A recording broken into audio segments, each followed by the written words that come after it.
استقبال ہے۔ اللہ کے نبی صلی اللہ علیہ وسلم کے متعلق احادیث میں آیا کہ جب رمضان المبارک آتا تو اللہ کے نبی تیز ترار بارشوں اور طوفانی بارشوں سے زیادہ اللہ کے راہ میں خرچ فرمایا کرتے تھے۔ تو اپنے نفس کو اس طرف لائیں کہ ہم بھی اللہ کی راہ میں خرچ کرنے والے بن جائیں۔ یہ رمضان المبارک کی تیاری ہے۔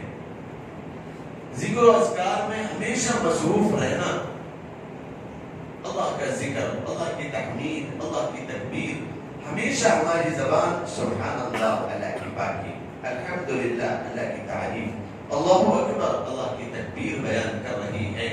تو واقعتاً ہم رمضان المبارک کا استقبال کر رہے ہیں، کیونکہ ایک نیکی رمضان میں 10 نیکیوں 70 نیکیوں کے برابر ہے۔ وقت ضائع ہو رہا ہے، رمضان المبارک کے مہینے میں وقت ضائع نہیں کر رہا ہے۔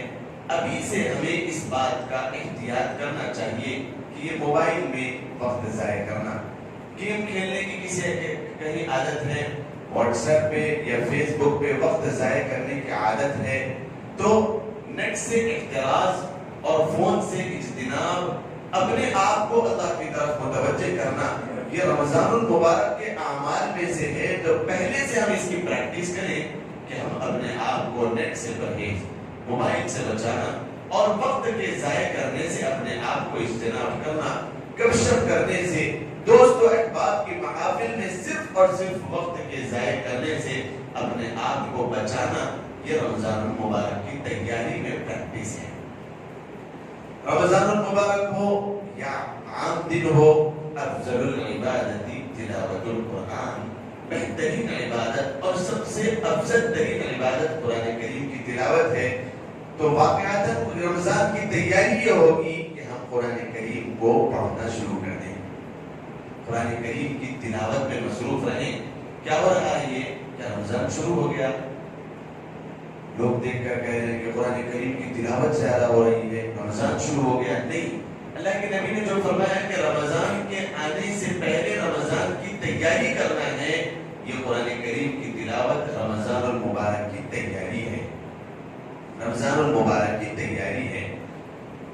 سوچ سمجھ کے پڑھنا یہ افضل ترین عبادت ہے، ویسے ہی تلاوت کرنا ایک الگ عبادت ہے، اور اس کے معنی مفہوم کو سمجھ کر پڑھنا، اس کے ترجمے پر غور کر کے، تفسیر پر غور کر کے پڑھنا، یہ ایک الگ مستقل عبادت ہے۔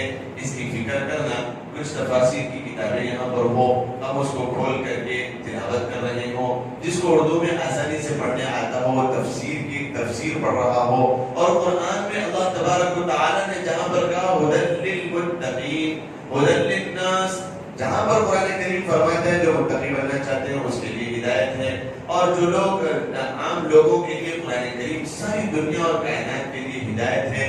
تو ہدایت کے کیا اصول ہیں، کیا رہنمائی ہے، ہدایت کے لیے کیا قوانین اللہ تبارک و تعالی نے مقرر کیے ہیں، اس کو ہم قرآن کریم میں پڑھ رہے ہوں، سمجھ رہے ہوں، سیکھ رہے ہوں، یہ اصل رمضان المبارک کی تیاری ہے، یہ رمضان المبارک کی تیاری ہے۔ رمضان المبارک کے لیے اللہ کے نبی علیہ الصلوۃ والسلام نے فرمایا کہ شہر المواسات، کہ رمضان کا مہینہ یہ مواسات کا مہینہ ہے، یہ لوگوں کے اوپر خرچ کرنے کا مہینہ ہے، اور بہت ساری اللہ تبارک و تعالیٰ کی رحمتوں کو کھینچنے کا مہینہ ہے۔ تو ہم پہلے سے اپنے دل کو نرم کرنے کی فکر کریں، درود شریف کا نذرانہ ہمیشہ اپنی زبان پہ جاری ہو، ذکر و اذکار کا نذرانہ جاری ہو، قرآن کریم کی تلاوت ہماری زبانوں میں ہو، وقت کے ضائع کرنے سے ہم بچتے رہیں، اور ایسے کچھ انتظام کریں۔ جہاں تک اپنے گھروں کی بات ہے، گھر میں پہلے سے اپنے راشن پانی کا انتظام کر دینا، اس نیت سے تاکہ رمضان المبارک میں زیادہ سے زیادہ وقت اللہ کو راضی کرنے کے لیے لگے، اللہ کی عبادت کے لیے لگے۔ تو اس راشن پانی کے انتظام میں جو وقت لگ رہا ہے رمضان کی تیاری کے لیے، اس وجہ سے یہ وقت بھی عبادت میں شمار ہوگا، اور یہ وقت بھی اللہ تبارک و تعالیٰ کے لیے رمضان المبارک کی تیاری میں لگے گا۔ رمضان المبارک کی تیاری میں جو ہماری ذمہ داریاں ہیں، جو ہمارے جابز ہیں، جو ہماری تجارت اور بزنس ہے، اس میں کسی لوگوں کو زیادہ سے زیادہ منہمک کر کے یا پھر ان کے لیے بھی وقت ضائع مہیا فرما کر اپنے آپ کو تھوڑا سا وقت کے اندر سے نکالنا اور زیادہ سے زیادہ وقت اپنا خالی کرنا، اپنی تجارت سے، اپنے بزنس سے، اپنی مصروفیات سے وقت کو زیادہ سے زیادہ نکال کر خالی کرنا، یہ رمضان المبارک کی تیاری ہے کہ رمضان المبارک جب آ جائے گا، فجر سے لے کر ظہر تک، ظہر سے لے کر عصر تک، عصر سے لے کر مغرب تک، مغرب سے لے کر عشاء تک، اور عشاء سے لے کر پھر فجر تک ہمارا ایک روٹین ہو، ہمارا ایک وقت بنے، ہمارا ایک نظام العمل ہو، یہ ساری چیزوں کی تیاری کرنا، یہ اصل رمضان المبارک کی تیاری ہے۔ رمضان المبارک کی تیاری کے لیے بڑی محفلیں ہم نے دیکھی، بڑی نہیں بلکہ بڑی محفلیں ہم نے دیکھی، لیکن اس میں عشائیہ اور ظہرانہ اور اس میں چائے اور اس میں وائی اور اس میں کئی ایسی چیزوں کے پیچھے لوگ لگ کے صرف وقت ضائع کر کے استقبال رمضان سے اٹھ کر چلے جاتے ہیں، لیکن ان کے پاس ایسا محسوس نہیں ہوتا کہ کوئی وہ سبق لے کر گئے وہاں سے۔ تو اسباب یہ ہے رمضان المبارک کی تیاری کے کہ اپنے اندر وقت کو نکالیں، قرآن کریم کو سیکھیں، پڑھتے رہیں، اور صلہ رحمی اور رشتہ داروں کے جو حقوق ہیں ان سے معافی درافی کر کے، کیونکہ اللہ کے رسول علیہ الصلوۃ والسلام نے فرمایا کہ جب رمضان المبارک میں چند لوگوں کی مغفرت نہیں ہوتی، ان میں سے ایک یہ ہے کہ جس کے دل میں کینہ ہو۔ تو رمضان کے آنے سے پہلے اپنے گھر میں ایک محفل سجائے، رمضان کی تیاری کیسے ہو رہی ہے، کیا مبارک ماحول ہے۔ ایک محفل ایسی سجائیں جس میں خاندان کے بڑے چھوٹے سارے اہل خاندان کو جمع کریں، گیٹ ٹوگیدر، گھر میں عشائیہ کا انتظام یا ظہرانے کا انتظام، یہ تو ایک بہانہ ہے، یہ تیاری کر کے سب کو بلائیں، ایک دوسرے سے اپنے دلوں کو صاف کریں۔ اللہ کے رسول صلی اللہ علیہ وسلم نے فرمایا کہ رمضان المبارک میں لڑے ہوئے لوگوں کی، جھگڑے ہوئے لوگوں کی، دلوں میں کینہ رکھنے والے، دلوں میں بغض و عداوت پالنے والے، ان لوگوں کی معافی نہیں ہوتی۔ ایسا مبارک ترین مہینہ آ رہا ہے، اس کے لیے اتنی تیاری نہیں ہوئی کہ اپنے دلوں کو صاف کر کے ہم انٹر ہوتے، جب مغفرت ہی نہیں ہو رہی ہے کہ رمضان المبارک کی تیاری کیسی تیاری؟ رمضان میں تو وقت نہیں ملے گا۔ آج کا ماحول اللہ کی پناہ، آج کا ماحول اللہ کی پناہ، ساری کی ساری تیاریاں ہو رہی ہے رمضان المبارک کے آنے سے پہلے کہ میں کیسے کما لوں اور کیسے بینک بیلنس میں اضافہ کر لوں، صرف اور صرف واقعتاً اس کی تیاری ہو رہی ہے۔ بہت کم ایسے ہیں عمر رسیدہ لوگ جو رمضان المبارک میں حقیقی معنوں میں تیاری کر رہے ہیں۔ میرے بھائیوں، اصل تیاری یہ ہے کہ ہم اللہ تبارک و تعالیٰ کو راضی کیسے کریں، اس کی کیا اصول ہمارے اندر ہونے چاہیے۔ اسٹاک ہی آ رہا ہے صرف دکانوں میں، اسٹاک ہی آ رہا ہے، کیا ہوا؟ سیزن آ گیا، سیزن آ گیا، کیا سیزن آ گیا؟ اللہ کے رسول نے فرمایا کہ سیزن آ گیا نیکیاں کمانے کا، یہ کہہ رہے ہیں کہ نہیں، سیزن آ گیا پیسوں کے کمانے کا، اور اللہ معاف کرے، اللہ معاف کرے، جب بازار میں بیٹھا ہوا ہے تو بدنگاہی بھی ہو رہی ہے، مارکیٹ میں بیٹھا ہوا ہے تو جھوٹ بھی بولنا پڑ رہا ہے، مارکیٹ میں بیٹھا ہوا ہے تو وہ ساری چیزیں ہو رہی ہے، دھوکہ دہی بھی ہو رہی ہے۔ تو یہ ساری چیزوں کو انسانوں نے اپنے اصول بنا لیے کہ سیزن آ گیا، لگتا ایسے ہے کہ گناہوں کے کمانے کا سیزن آ گیا۔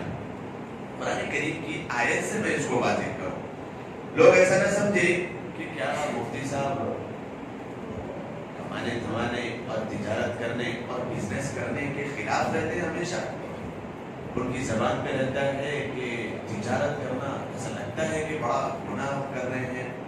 قرآن کریم کی آیت سے میں سہارا لیتے ہوئے ہمیشہ یہ آیت ذہن میں رہتی ہے، تجارت کے متعلق، بزنس کے متعلق قرآن فرماتا ہے، توجہ کے ساتھ سنیں، رجال لا تلہیہم تجارت ولا بیع عن ذکر اللہ وإقام الصلاة وإيتاء الزكاة يخافون يوما تتقلب فيه القلوب والأبصار۔ قرآن کیا فرمایا؟ تجارت بھی آ گئی، بیع بزنس بھی آ گیا، یہ ساری چیزیں اس میں آ گئی۔ قرآن کی آیت کو توجہ کے ساتھ اپنے ذہن نشین کریں۔ رجال، جو لوگ تجارت کر رہے ہیں، رجال بزنس مین، تجارت کرنے والے اور مارکیٹ میں بیٹھنے والے، قرآن کی طرف متوجہ ہے۔ رجال لا تلہیہم تجارت ولا بیع، تجارت اور بزنس اور تمہاری مصروفیات لا تلہیہم، غفلت میں نہ ڈالیں، تمہیں بے توجہی کے شکار نہ بنا دیں۔ تجارت ولا بیع، کس چیز سے؟ غفلت میں نہ ڈال دے، عن ذکر اللہ، اللہ کی یاد سے، اللہ کی یاد سے کہیں تجارت تمہیں دھوکے میں نہ ڈال دے، اللہ کی یاد سے کہیں تجارت تمہیں غفلت میں نہ ڈال دے، اللہ کی یاد سے کہیں تجارت تمہیں بے توجہی کا شکار نہ بنا دے۔ قرآن اعلان کر رہا ہے اور کیا فرما رہا ہے؟ عن ذکر اللہ وإقام الصلاة وإیتاء الزکاة یخافون یوما تتقلب فیہ القلوب والابصار، کہ تم نماز کو بھی چھوڑ دو، زکوٰۃ کے فریضے کو بھی بھول جاؤ، اور پھر قیامت کے روز تمہارے دل تمہارے اوپ کی طرف چڑھ رہے ہوں گے کہ ہائے بربادی، ہائے بدبختی، ہائے کمبختی ہم نے رہتی دنیا میں، جس میں سفر کے جیسا کن فی الدنیا کأنک غریب او عابر سبیل، کہ سفر ایک مسافر کی طرح میں زندگی گزارنا تھا، ہم نے تو اسے ہمیشہ کی زندگی قرار دے کر صرف اور صرف تجارت میں ہم نے لگا دیا، صرف اور صرف بیع میں ہم نے لگا دیا، پر اللہ کی یاد کو ہم نے غفلت میں ڈال دیا۔ کہیں ایسا نہ ہو کہ یہ چیز ہمارے لے ڈوبنے کا ذریعہ بن جائے۔ تجارت کریں، بیع کریں، رمضان المبارک اس کے لیے نہیں ہے۔ اللہ کے جو اصول اور قوانین قرآن کریم بیان کرتا ہے اس سے ہٹ کر اگر ہم چلیں گے تو خدا کی قسم ہمارے لیے بربادی تو ہوگی، ہمارے لیے خسارہ تو ہوگا، لیکن کہیں سے بھی اللہ تبارک و تعالیٰ کی طرف سے آباد کرنے نہیں ہو سکتی ہے۔ دو چیزیں آئی صاحب میں تو اس کی طرف میں چلتا ہوں۔ سب سے پہلی چیز نماز، پھر زکوٰۃ۔ نماز میں نماز تو ہم پڑھ رہے ہیں اور اللہ ہمیں توفیق دے کہ ہم پانچوں وقت کی نمازیں جماعت کے ساتھ پڑھتے رہیں۔ رمضان المبارک کی خاص نماز کیا ہے؟ تراویح۔ تراویح کے متعلق چند باتیں اپنے ذہن نشین کر لیں، پھر انشاءاللہ ایک 5 منٹ زکوٰۃ کے متعلق بتاؤں بڑی تیزی کے ساتھ، بالکل اوپر سے سرسری باتیں، لیکن بڑی قیمتی باتیں آپ کے ذہن نشین کرتے ہوئے آگے بڑھوں۔ توجہ کے ساتھ سنیں، رمضان کے آنے سے پہلے ان باتوں کو اپنے ذہن نشین کر لیں۔ تراویح کی نماز، تراویح تفریح سے ہے۔ تفریح کہتے ہیں راحت حاصل کرنا، راحت حاصل کرنا۔ جو ہم یہ تراویح کی نماز پڑھتے ہیں، ہر 4 رکعت کے بعد آپ نے دیکھا ہوگا کہ خاموشی کے ساتھ، اطمینان کے ساتھ تھوڑی سی ہم راحت حاصل کر رہے ہیں۔ یہ ہے اصل تراویح کا نام، تراویح راحت سے، اطمینان کے ساتھ، خاموشی کے ساتھ تھوڑا سا رس لیتے ہیں۔ مکہ المکرمہ میں جب لوگ مدینے سے واپس آئے، ہجرت پہ لوگ مدینہ چلے گئے تھے، تراویح آ گئی، اللہ کے رسول مکے میں بھی پڑھاتے تھے، مدینے میں بھی۔ جب واپس آئے تو مکے میں آنے سے پہلے مدینے میں تراویح کا نام ہے قیام اللیل، رات کا کھڑے ہونا، رات کی نماز قیام اللیل۔ لیکن جب وہ مکہ آ گئے، اصول بن گئے، تراویح پڑھنا ہے، کیا کرنا ہے؟ تراویح پڑھنا ہے، ٹھیک ہے؟ ہر 4 رکعت کے بعد مکہ المکرمہ کے مقیمین طواف کر رہے ہیں، ہر 4 رکعت کے بعد تفریح، راحت حاصل کر رہے ہیں، طواف کعبہ کر رہے ہیں، 7 چکر لگا رہے ہیں، پھر 4 رکعت پڑھ رہے ہیں، جماعت سے پڑھ رہے ہیں، اکیلے پڑھ رہے ہیں، پھر 4 رکعت کے بعد طواف کر رہے ہیں، پھر نماز پڑھ رہے ہیں، اکیلے پڑھ رہے ہیں یا پھر جماعت سے پڑھ رہے ہیں۔ یہ ہے اصل تراویح۔ نام کے اوپر غور کریں اور پھر اس کے مقصد کو سمجھیں اور پھر اس کی فضیلت کو اپنے ذہن نشین کر لیں اور پابندی کریں۔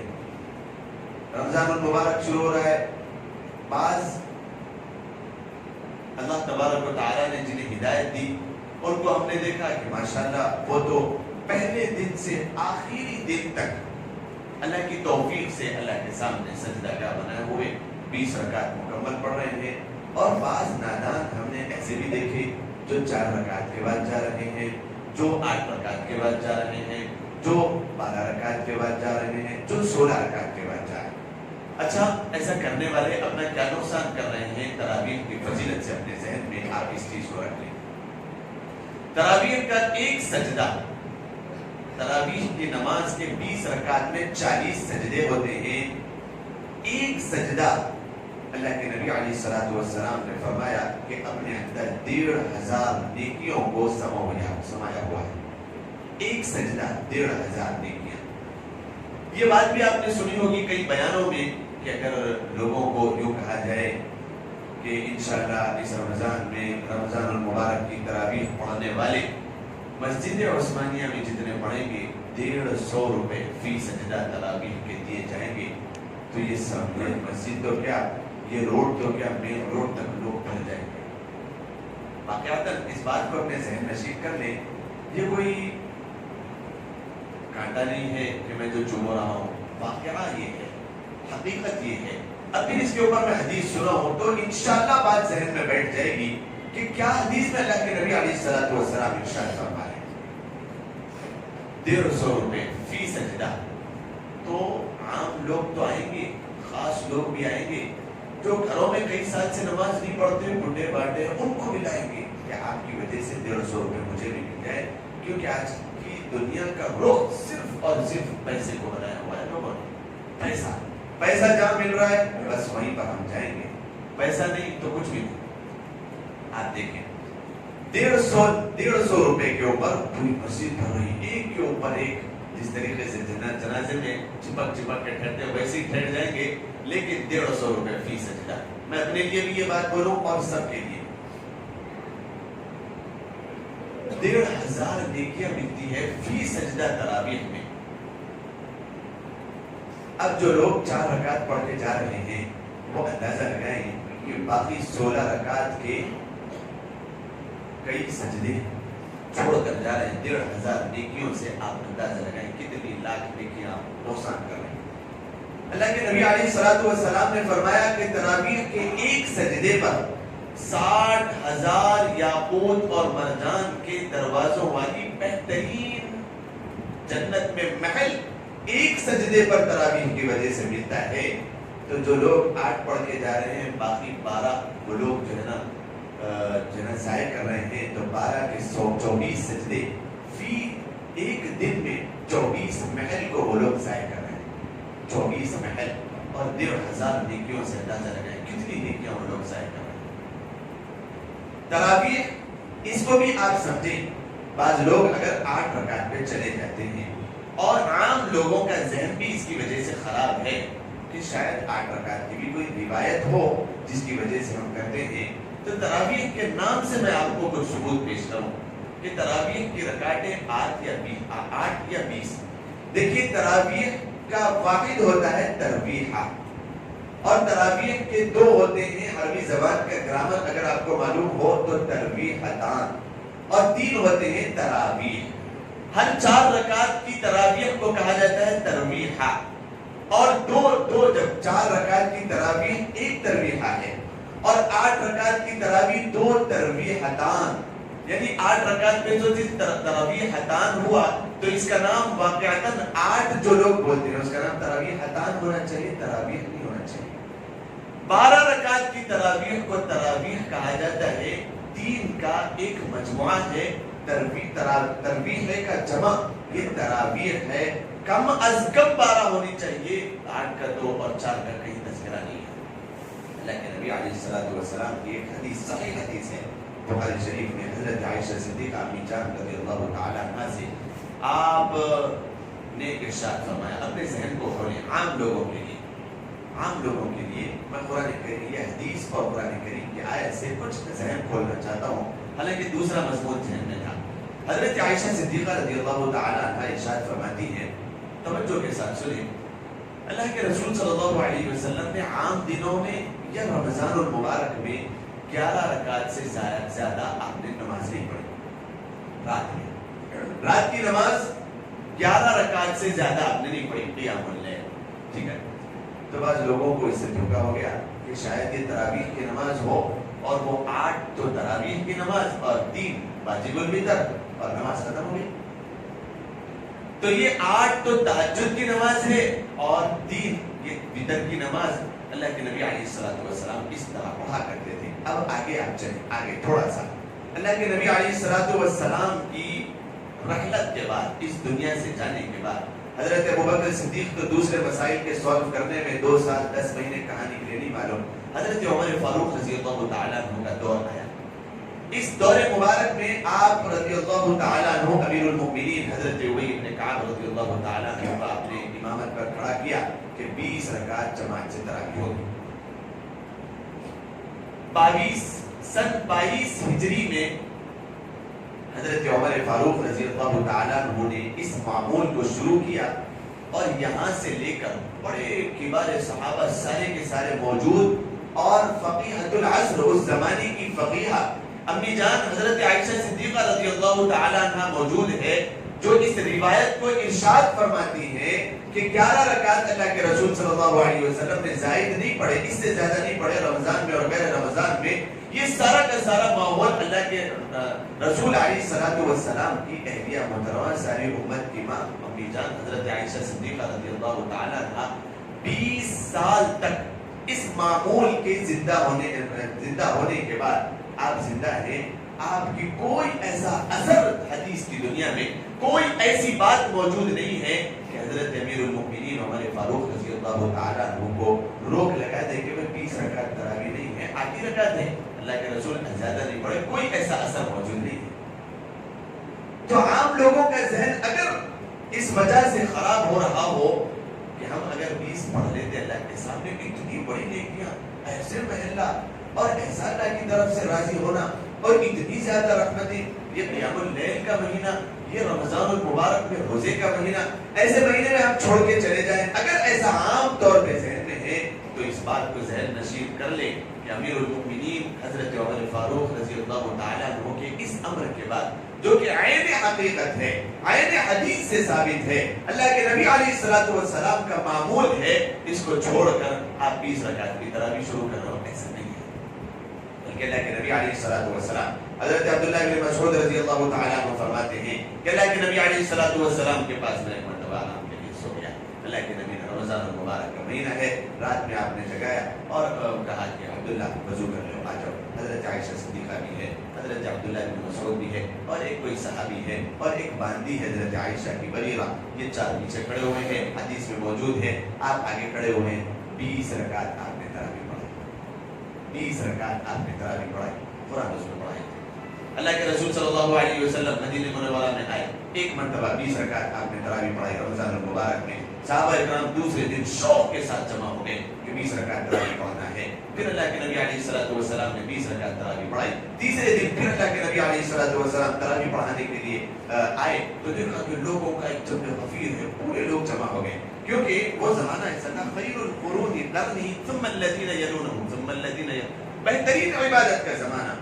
تو سارے کے سارے لوگ جمع ہو رہے ہیں. تو اللہ کے نبی علیہ الصلوۃ والسلام نے اس جمع غفیر کو دیکھا تو یوں کہہ کر واپس ہو گئے کہ کہیں اس شوق کی وجہ سے، ہماری پابندی کی وجہ سے یہ تراویح کی نماز تمہارے اوپر فرض نہ کر دی جائے اور اس فرض کی وجہ سے تمہارے اوپر کوئی بوجھ نہ ہو جائے. فرض ہو گئی تو پھر پڑھنا ہی پڑھنا ہے، اس کے بغیر چارے کار نہیں ہے. تو اس کو سنت مؤکدہ ہی باقی رکھ دو. افترض اللہ علیکم صیامہ وسننت لکم قیامہ، کہ اللہ نے تمہارے اوپر روزے فرض کیے، میں نے تمہارے لیے سنت کہا ہے قیام کو، رات میں تراویح پڑھنا تمہارے لیے سنت ہے. تو اللہ کے نبی نے فرض کہیں نہ ہو جائے اللہ کی طرف سے، اس وجہ سے آپ نے جماعت سے نہیں پڑھائی اور آپ نے گھر میں ادا کی. تو جماعت سے ہمارے لیے پڑھنا ہے. اللہ کے نبی علیہ الصلوۃ والسلام نے فرمایا کہ میرا امر ہو، میرا معمول ہو یا پھر میرے صحابہ کا، اپنے سنان سے مضبوط پکڑ لو، اپنے سنان سے یعنی یہ جبڑوں سے اس کو مضبوطی کے ساتھ پکڑ لو، اس کو چھوڑنا نہیں ہے. حضرت عائشہ صدیقہ موجود ہے، حضرت عبداللہ بن مسعود موجود ہے، حضرت عبداللہ بن عمر موجود ہے اور کبار صحابہ حضرت علی کرم اللہ وجہ رضی اللہ تعالیٰ عنہ موجود ہے. اس سارے کے سارے باجماعت 20 رکعت تراویح کی نماز پڑھ رہے ہیں. 20 سے 22 سال سے کم کسی نے نہیں پڑھی. امیر المؤمنین حضرت عمر فاروق رضی اللہ تعالیٰ عنہ کے دور سے یہ چیز شروع ہوئی اور ساری کی ساری جماعت سے نماز ہو رہی ہے. اور پھر جو ہے نا آج کل کہیں ایسا نہ ہو کہ کسی صاف ذہن مومن کے ذہن میں یہ بات نہ آ جائے کہ شاید 8 رکعت، شاید 4 رکعت اور یا پھر 12 رکعت اور وہ چھوڑ کے چلا جا رہا ہے، سارا کا سارا نقصان ہو رہا ہے. اس وجہ سے 8 رکعت نہیں، 12 رکعت نہیں، 4 رکعت نہیں، یا پھر دو چار لوگ ایک غلط فہمی اور دور کر دو. پورے 20 پڑھنا ہے، شروع سے پڑھنا ہے، آخر تک پڑھنا ہے. ایک اور غلط فہمی، بعض لوگ رمضان کے آنے سے پہلے ہمارے نوجوان خاص طور پہ یا پھر اپنے تاجر بزنس میں معاف کرنا اس بات کی تلاش میں ہے کہ کہاں پر 6 رکعت میں قرآن ہو رہا ہے، 6 دن میں قرآن ہو رہا ہے، کہاں پر 3 دن میں قرآن تقریر ہو رہا ہے، کہاں پر شبینہ. بعض تو ایسے بھی ہے کہ شروع میں نہ پڑھے کوئی بات نہیں، ہمارا تجارت اور مضبوط کرنا ہے، پھر وہ آخر میں کوئی شبینہ نظر آ جائے تو وہاں پر ایک دن میں ہم قرآن ہی پڑھنا ہے رمضان میں تراویح میں، تو ہم کیوں جو ہے نا شروع سے لے کر آخر تک، ہم تو ہوشیار ہیں، ہم تو عقل مند ہیں، ہم تو بڑے سمجھدار ہیں، ہم شبینہ پڑھ لیں گے. یہ لوگ بالکل آہستہ روزانہ 20 رکعت، ہم نے تو ایک ہی دن میں پورا قرآن پڑھ ڈالا. تو پھر وہ لوگوں کا ماحول آپ نے دیکھا ہوگا کہ شروع کے 2 رکعت میں تو امام کو بھی سمجھ میں آ رہا ہے اور مقتدیوں کو بھی سمجھ میں آ رہا ہے شبینہ میں، اور پھر باقی کے اور 2 رکعت میں صرف امام ہی کو سمجھ میں آ رہا ہے، مقتدیوں کو سمجھ میں نہیں آ رہا. پھر اس کے باقی کے 16 رکعت میں نہ امام کو سمجھ میں آ رہا ہے نہ مقتدیوں کو سمجھ میں آ رہا ہے. یہ قرآن کے پڑھنے کے آداب کے خلاف ہے، تجوید کے خلاف ہے. ایسی کسی شبینہ میں کوئی صاحب نہ چاہے. بعض لوگ قرآن کے پڑھنے پر ثواب کماتے ہیں. قرآن فرماتے ہیں والقرآن یلعن، قرآن ان کے اوپر لعنت کرتا ہے. کیسے پڑھتے ہیں وہ؟ کچھ سمجھ میں نہیں آ رہا، نہ امام کو سمجھ میں آ رہا نہ مقتدی کو سمجھ. سارے پیچھے بیٹھے ہوئے ہیں. کیا چل رہا ہے؟ شبینہ چل رہا ہے، بڑی محفل. اچھا پھر دیر بھی آ چکے ہیں، کھانے پینے کا عشائیہ کا انتظام، سحری کا انتظام ہے ماشاءاللہ. وہ آوازوں میں اور مست بیٹھے ہوئے ہیں. بعض نیک دل لوگ وہ انتظام میں بیٹھے، جلدی سے بچھاؤ سحر کا وقت ختم ہو رہا ہے. یہاں پر ابھی امام صاحب کا 26واں پارہ چل رہا تھا، وہ 27 بھی غائب ہو گیا، پھر بیچ میں 28 بھی غائب ہو گیا، اور پھر 29 اور 30 جلدی سے ورناس پہ آئے اور پھر فوراً سلام پھیرا اور دستک میں. اللہ کی پناہ، یہ قرآن کا مذاق ہو گیا. ایسا نہ کرے. کوئی شبینہ جو ہے نا پڑھنے کی اجازت نہیں ہے. 3 دن میں بھی قرآن نہ پڑھے. ہاں اگر کوئی ایسے حافظ قرآن ہے آہستہ بہترین انداز میں، اور کہاں ہوتا ہے اتنے گھنٹوں میں، گرمیوں کی راتیں ہیں، چھوٹی سی راتیں ہیں، اس میں شبینہ کا انتظام کوئی جائز نہیں ہے.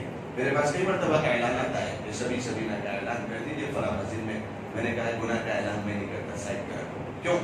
قرآن کو اس طریقے سے پڑھنا گناہ کا حامل ہے. بڑی چیزیں آپ کے سامنے رکھنے کی جو ہے نا کا ذہن تھا، لیکن اتنی ہی باتوں پہ میں اپنی بات کو ختم کرتا ہوں. وقت اجازت نہیں دے رہا ہے. رمضان کے آنے سے پہلے جو آپ کے سامنے تیاریاں کرنے کے لیے کہا گیا ہے، اگر بعض لوگ دیر سے آئے ہیں، ان کو بیان سننے کا موقع نہیں ملا، الحمدللہ یہاں پر انتظام ہے مسجد کی جانب سے، یوٹیوب پہ بھی بیان آ جاتا ہے. اس کو توجہ کے ساتھ سنیں کہ رمضان کی تیاری جو اللہ کے رسول نے فرمایا کیا ہے، وہ سارا کا سارا آج کے بیان میں آیا ہوا ہے. وہ بیان کو سنیں اور جو ہے نا اس کو سبسکرائب کر لیں تاکہ ہر بیان آپ کو سننے کا موقع ملے. کسی کی جو ہے نا مصروفیات کی وجہ سے کوئی اگر دیر سے آ رہے ہوں، بیان ضائع نہ ہو. اصل جمعے کا مقصد کہ وقتاً فوقتاً کچھ دین کی باتیں ہمارے ذہن میں آتی رہیں اور ہم دین کے اوپر چلنے والے مضبوط انسان بن جائیں. یہی اصل ہماری کامیابی ہے، یہی اصل ہماری حقیقت ہے. انشاءاللہ رمضان المبارک کے پہلے ہفتے میں زکوٰۃ کے مسائل اور زکوٰۃ کے عنوان پر، اس کی فضیلت کے عنوان پر انشاءاللہ العزیز آپ کے سامنے بیان ہوگا. زکوٰۃ کی فضیلتیں اور اس کے مسائل بڑے باریک ہیں. لوگ بعض کہتے ہیں کہ ہم اندازے میں نکالتے ہیں، بعض کہتے ہیں کہ ہمارے پاس کوئی تاریخ متعین نہیں ہے، بعض کا ذہن یہ ہے کہ گھر کا ایک فرد اگر نکال دے گا زکوٰۃ تو ساروں کی طرف سے ادا ہو جاتی ہے. بعض لوگوں کا کیا ذہن ہے، یہ سب غلط فہمیاں انشاءاللہ اس کو بھی دور کی جائے گی. اللہ تبارک و تعالی ہم سب کو کہنے